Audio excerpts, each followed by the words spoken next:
Hi అండి. అందరికీ నమస్కారం. Welcome back to our channel.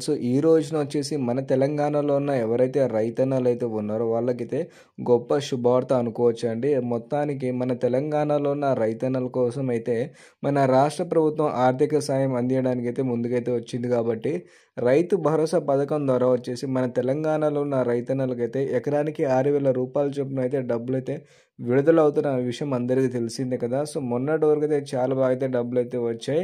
మరి ఇప్పుడు ఎందుకు రైతుల ఖాతాలో డబ్బులు జమ కావట్లేదు, అలాగే ఎప్పటి నుంచి డబ్బులు జమ అవుతాయి అనే విషయాలు వచ్చేసి మనమైతే ఈరోజు ఈ వీడియోలో అయితే తెలుసుకుందామండి. దాంతోపాటు మనకైతే క్యాబినెట్ మీటింగ్లో వచ్చేసి రైతు భరోసా గురించి ఏం మాట్లాడారు అనే విషయాలు కూడా మనమైతే తెలుసుకుందామండి. ఎందుకంటే మన రైతన్నలు చాలా రోజుల నుంచి ఎదురు చూస్తున్నారండి ఈ రైతు భరోసా నిధుల కోసం.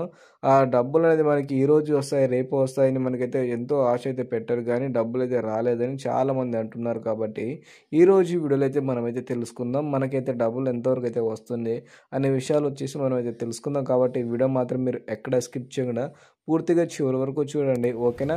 అలాగే కొత్తగా చూసే వాళ్ళైతే తప్పకుండా మన ఛానల్ అయితే సబ్స్క్రైబ్ చేసుకోండి ఫ్రెండ్స్. ఈ రోజు కనుక డేట్ కనుక చూసుకుంటే మనం అయితే మార్చి 5వ తారీఖు అనుకోవచ్చు అండి. మొత్తానికి మనకైతే తెలంగాణలో ఉన్న రైతన్నలకైతే ఈ రైతు భరోసా సంబంధించిన డబ్బులు అనేది విడుదల చేస్తామని గతంలో అయితే చెప్పారు కదా. మనకి జనవరి 26వ తారీఖున ఈ పథకం అయితే ప్రారంభించారు. దాదాపు మనకైతే ఒక నెల దాటేసింది కాబట్టి రెండో నెలలో కూడా మనకి రైతు భరోసా సంబంధించిన డబ్బులు అనేది చాలా తక్కువ అమౌంట్ అయితే వస్తుందండి రైతుల ఖాతాలో. ఎందుకంటే గతంలో ఏదైనా సరే ఒక ప్రభుత్వం ఉన్నప్పుడు, మనకి బీఆర్ఎస్ ఉన్నప్పుడు ఒక 10-15 రోజులు మహా అయితే ఒక నెలలో అయినా సరే సాగు చేసే భూమి ఎంత ఉంటుందో మన తెలంగాణలో వారందరి కోసం రైతు భరోసా నిధులు అయితే మనకైతే గతంలో అయితే ఇచ్చారు కదా. ఎకరానికి వచ్చేసి 10,000 రూపాయలు చొప్పున జమ చేశారు. కానీ కాంగ్రెస్ ప్రభుత్వం ఏమందంటే, మనకి గతంలో మీరు గుర్తు ఉండవచ్చు మీకు, ఎకరానికి 15,000 రూపాయలు అయితే ఇస్తామని చెప్పారు. 15,000 కాస్త 12,000 అయింది. ఆ 12,000 కూడా మనకైతే సక్రమంగా వచ్చాయంటే ఏమాత్రం రాలేదు అనుకోవచ్చు అండి. 5 ఎకరాలు 6-7 ఎకరాలు కలిగి ఉన్న రైతన్నలకైతే కొంచెం వరకు అయితే మనకైతే డబ్బులు అయితే వస్తుందండి. పూర్తి స్థాయిలో ఈరోజు అందరికైతే రాదండి. ఎందుకంటే మనకి 3 ఎకరాల లోపు ఉన్న రైతులకైతే కొన్ని రోజులు ఇచ్చారు, 3 నుంచి 5 ఎకరాలకి కొన్ని రోజులు ఇచ్చారు కదా.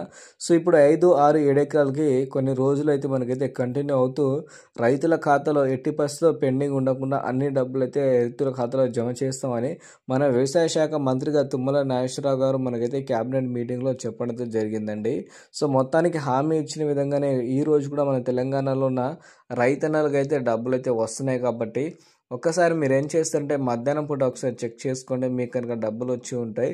ఒకవేళ చాలా మందికి డబ్బులు వచ్చిన తర్వాత మెసేజ్ అయితే రావట్లేదు అంటే ఒకసారి మీరు బ్యాంక్ వెళ్ళి చెక్ చేయించండి, ఓకేనా. అలాగే వచ్చేసి మనకి బ్యాంక్ అకౌంట్ ఏదైనా ప్రాబ్లం ఉంటే మాత్రం డబ్బులు అనేది కూడా రావడం అయితే లేదు. కాబట్టి ఒక్కసారి మీ సైడ్ నుంచి ఏదైనా ప్రాబ్లం ఉంటే అన్ని క్లియర్ అయితే చేసుకోండి ఫ్రెండ్స్. ఎందుకంటే ఏ టైంలో కూడా మనకైతే తెలియదు, డబ్బులు అయితే పక్కాగా మన ఖాతాలో అయితే వస్తాయని మన వ్యవసాయ శాఖ మంత్రి గారు చెప్పడం జరిగిందండి.